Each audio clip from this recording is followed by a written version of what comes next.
उदाहरण है कि भारत अपने नागरिकों का ध्यान रखता है। पर अभी तो आप देखें, रूस में वहां की सेना भी भारतीयों को वहां रिक्रूट करना चाह रही थी, रखना चाह रही थी, पर भारतीय नहीं रहना चाह रहे, वो वापिस आना चाह रहे। एक मुद्दा था जब प्रधानमंत्री अभी मॉस्को गए तो यदि वहां तनाव बढ़ता है पूरे क्षेत्र में, तो भारत पर सीधा असर होगा। आपको याद होगा कि रेमिटेंसेस जो भारत में आते हैं वो करीब 120 अरब डॉलर से ज्यादा हैं, और जितनी भारत को सहायता मिलती है, निवेश मिलती है, उससे ज्यादा वो रेमिटेंसेस आते हैं।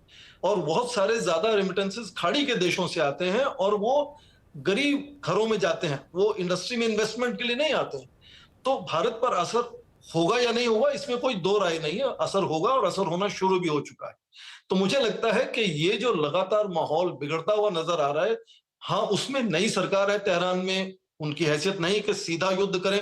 मैंने तो ये कहा कि इजराइल भी नहीं चाहता, कोई इन देशों में नहीं चाहता है कि बहुत बड़ा पूरे क्षेत्र में युद्ध फैल जाए। धीरे धीरे युद्ध चलता रहे, और इस तरह से असैसिनेशन इजराइल करता रहे, इजराइल अपना दबदबा बनाता रहे।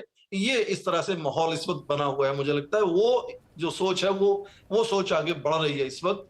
और युद्ध का अंत कैसे होगा, कब होगा, इसकी तरफ मुझे लगता है इस वक्त किसी की भी सोच नहीं है। और आखिरी बात, क्या रिटेलिएशन होगा? मुझे लगता है कि ये इसमें कोई विकल्प नहीं है ईरान के पास। रिटेलिएशन होगा, कैसा होगा, कितना बड़ा होगा, क्या वो किसी इंफ्रास्ट्रक्चर पर खाली अटैक करेंगे? मोस्ट लाइकली वो जो उनके, जिनको हम एक्सिस ऑफ रेजिस्टेंस कहते हैं, उनका इस्तेमाल करेंगे। और वो एक्सिस ऑफ रेजिस्टेंस कोई बहुत ही एक तरह से संतुलन वाला संगठन नहीं है, उसमें कुछ सिरफिरे लोग भी हैं जो कुछ ना कुछ कर गुजरना चाहेंगे। और ऐसे हालात में जो बार बार कहा जा रहा है, इतने तनाव में, जब कब मरेंगे कब जिएंगे नहीं मालूम लोगों को, तो कुछ भी कर गुजरने की वो कोशिश करेंगे अपनी तरफ से। तो मोटे तौर पर ये लगातार तनाव बढ़ने की ओर बढ़ रहे हैं, और शांति की जो कोई सोच या उसकी कोई तौर तरीका बन भी रहा था, वो मुझे लगता है वो और भी कमजोर हुआ है। खत्म नहीं हुआ तो कम से कम कमजोर जरूर हुआ है। और ये लगातार इस तरह का विध्वंस जो है वो बना रहेगा इस इलाके में। जब सैनिक या देश थक जाएंगे तो वो कम हो जाएगा, फिर उनका उत्साह बनेगा तो फिर से वो मारपीट शुरू करेंगे। ये हालात होगा, और उससे भारत पर सीधा असर होगा। खासकर इसलिए भी क्योंकि जो दूसरा क्वाड बना था, यूएस, इजराइल, यूएई और भारत का, उसमें अमेरिका की यही सोच है कि भारत उसमें कुछ ना कुछ योगदान देगा, कुछ अपनी बात कहेगा जी। तो बहुत अलग अलग तरह से भारत जुड़ा हुआ है, और उसमें भारत पर प्रभाव हो रहा है और होगा। यहाँ पे एक चीज़ दर्शकों के लिए सुन रहे होंगे तो उनको कहीं कोई कंफ्यूजन या उद्वेलन ना होगा युद्ध तो भारत पे तो असर होगा ही, इकोनॉमिक वाला तमाम चीज़ें होंगी। लेकिन ये इफ बट लगा रहा हूँ, ये होगा तो अभी इस डिस्कशन को मैं वहाँ पे रखना चाहता हूँ कि होगा कि नहीं होगा, क्योंकि ईरान में भी एक नया पॉलिटिकल सिस्टम आ रहा है, यूएस में इलेक्शन हो रहे हैं, इजराइल में भी कब तक नेतन्याहू जी हैं नहीं है पता है। तो शिवकांत जी, तीन तरह के व्यूज़ हैं हमारे चैनल पे इस समय हम लोग जो डिस्कशन कर रहे हैं। तनेजा जी की एक राय है, वोरा जी की एक राय है, और प्रोफेसर साहब एक मिडिल ग्राउंड लेके चल रहे हैं। आपके हिसाब से कंक्लूजन की तरफ बढ़ते हैं, क्या आपको मोस्ट प्रोबेबल लग रहा है? असर भारत में जो होगा हम बाद में देखेंगे, अभी तो हमारे सब दर्शक ये जानना चाहते हैं कि एग्जैक्टली क्या हो रहा है। ये भी हो सकता है, हमने एक बीच में सवाल पूछा था कि हल्का फुल्का करके ईरान छोड़ दे, चलो हमारी इज्जत बच गई और खेल खत्म। मुझे सबसे बड़ी संभावना लेबनान में लड़ाई छिड़ने की नजर आ रही है। और लेबनान से खबरें मिल रही हैं कि लोगों को सचेत किया जा रहा है। हिजबुल्लाह चीफ हसन नसरल्ला की एक बैठक हुई है जिसमें उनको फैसला लेना है कि उनके जो कमांडर फवाद शुक्र को मारा गया है बेरूत में हमला करके, उसको आधार बना करके वो क्या जवाबी कार्रवाई करेंगे। और साथ ही साथ में कुछ देर पहले हमने चर्चा की कि ईरान ने भी बैठक बुलाई है इन सब की। तो ईरान और हसन नसरल्ला की अपनी बैठक, इससे मिलके मुझे निचोड़ यही निकलता दिखाई दे रहा है कि एक बार फिर लेबनान के में लड़ाई छिड़ेगी। पहले भी ऐसा हो चुका है 2006 में, जब इसराइल के हम्पीज पे हमला करके इसराइल के 3-4 सैनिक मार दिए थे, 2 बंदी बना लिए थे। उसी से लड़ाई छिड़ी थी और वो लड़ाई 6 महीने से आगे चली थी, लगभग 9 महीने। 1982 में अबू निदाल ने किसी की हत्या करती थी, उसको लेकर के लड़ाई छिड़ी थी जो काफी लंबी चली थी। तो ये इतिहास रहा है जब से इसराइल और अरब देशों की सीधी लड़ाइयां होनी बंद हुई हैं 1973 के बाद से, तब से अगर लड़ाइयां होती हैं तो इनका प्रॉक्सी, इनके जंग का मैदान लेबनान बनता है। तो इस बार भी मुझे यही लग रहा है कि लेबनान जंग का मैदान बनेगा, और अगर बनेगा तो इसमें इसराइल का अच्छा खासा नुकसान पहले भी हुआ है और होगा। उसके लगभग 1.5 लाख नागरिक जो है वो उनको खाली करना पड़ा है उत्तरी इसराइल के इलाके, और अगर लड़ाई छिड़ती है तो और ज्यादा नुकसान होगा, और ज्यादा लोग जो है वो प्रभावित होंगे और उनको खाली कराया जाएगा। इसराइल ठीक है, उसके पास फायर पावर है, उसके पास सेना भी है, वो हमेशा नुकसान करता है। और नुकसान क्या करेगा, बहुत ज्यादा जो है वो इंफ्रास्ट्रक्चर का नुकसान होगा, लोगों का नुकसान होगा लेबनान में। लेकिन मुझे लगता है इससे हिजबुल्लाह की तो लड़ाई का तरीका ये है, उनको नुकसान होने से कोई फर्क नहीं पड़ता। वो अगर अपने 1000 के बदले 2-4 भी इसराइल के मार देते हैं तो उनके लिए काफी है। तो इस तरह की लड़ाई के लिए जब लोग तैयार हैं, कमर कसे हुए हैं, तो ये तो इसराइल को सोचना होगा कि वो लड़ाई को कितना बढ़ाना चाहता है, कितना नहीं बढ़ाना चाहता। तो लड़ाई का मैदान लेबनान बनेगा, और इसराइल तो है ही, इसराइल के भीतर तो लड़ाई चली रही है एक तरह से।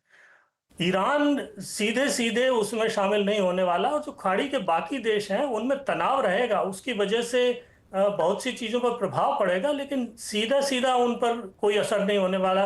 जैसे सऊदी अरब सीधा मैदान में नहीं कूदने वाला, नहीं कतर, नहीं खाड़ी के दूसरे देश। जॉर्डन पे थोड़ा बहुत असर पड़ सकता है, और जी सर। सीरिया तो से ही लॉलेस है इस वक्त।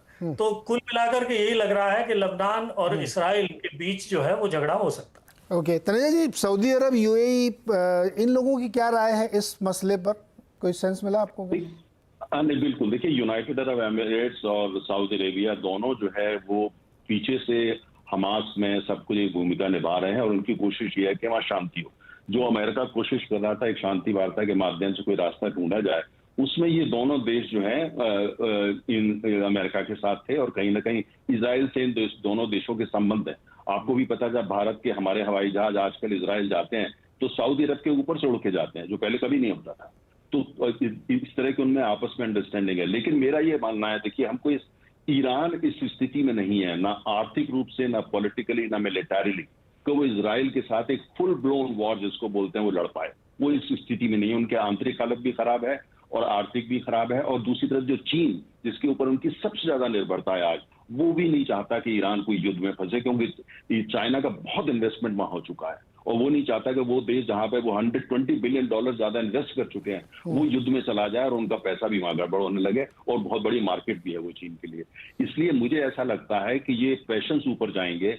अब कोई ऐसी बात हो जाए जो बेकाबू हो जाए, उसके बारे में कहना मुश्किल है। पैशंस हाई होते हैं, जज्बात तो कुछ भी हो जाता है, लेकिन मुझे ऐसा लगता है कि ईरान जो है वो प्रॉक्सी वार लड़ेगा। हमला तो करेगा इसराइल पर दिखाने के लिए, लेकिन वो प्रॉक्सी वार लड़ेगा, और प्रॉक्सी के लिए वो एक तरफ हूतीस और दूसरी तरफ जो है वो हिजबुल्लाह के माध्यम से वो इसराइल को परेशान करेगा, और वो कहीं ना कहीं ऐसा युद्ध बनेगा जिसमें इसराइल की जो शक्ति है वो हिजबुल्लाह और लेबनान में ज्यादा लगेगी और हमास में कम।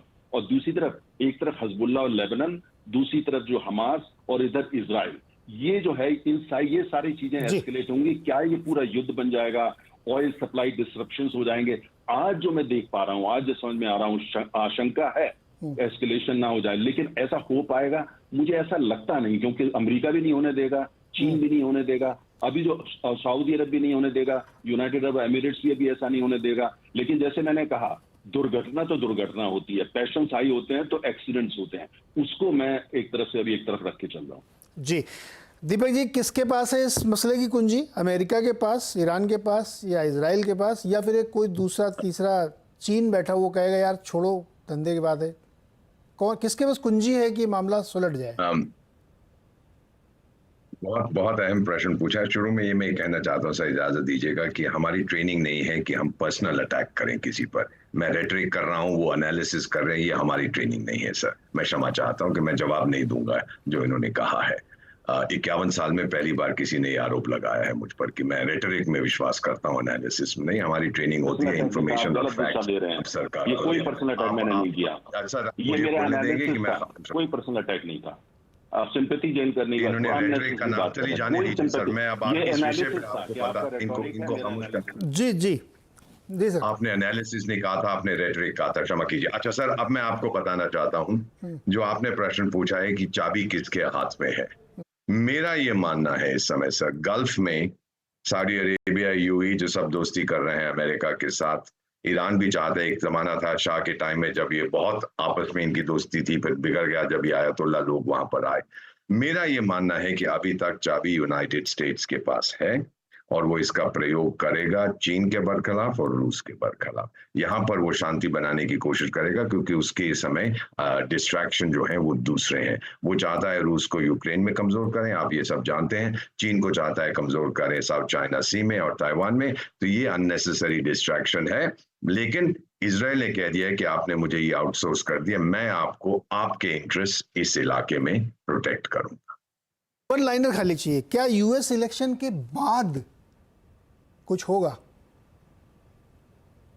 डोनाल्ड ट्रंप साहब ने तो यही कहा है कि अगर मैं बन जाऊंगा मैं बहुत जल्दी सारी दुनिया की समस्याएं उनको हल कर दूंगा, वो तो बिजनेसमैन है। मेरा नहीं ख्याल सर, अमेरिकन पॉलिसी जो है उसमें कंटिन्यूटी, जैसे भारत में चाहे ये सरकार आए चाहे वो सरकार आए, पॉलिसी में न्यूआंस में फर्क पड़ता है, लेकिन हमारी पॉलिसीज में कोई फर्क नहीं। ओके, तो ये एक चर्चा इसलिए थी। अच्छा, इसमें बहुत सारे डिफरेंस ऑफ ओपिनियन थे, वो सिर्फ इसलिए क्योंकि समझ में है, सबका अपना अपना व्यू है। मैं कह रहा हूँ कि इसमें कोई ऐसा एक दूसरे के खिलाफ नहीं है, अपने अपने ओपिनियंस, अपने अपने तरीके हैं एनालाइज करने के उसको।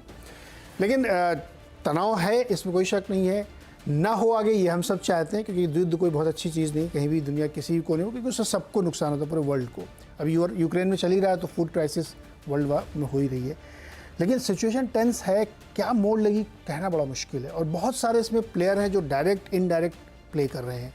तो नज़र बनाए रखेंगे, अगर कुछ नहीं होता तो बहुत अच्छी बात है, होता तो फिर चर्चा करेंगे। बहुत बहुत शुक्रिया हमारे साथ जुड़ने के लिए।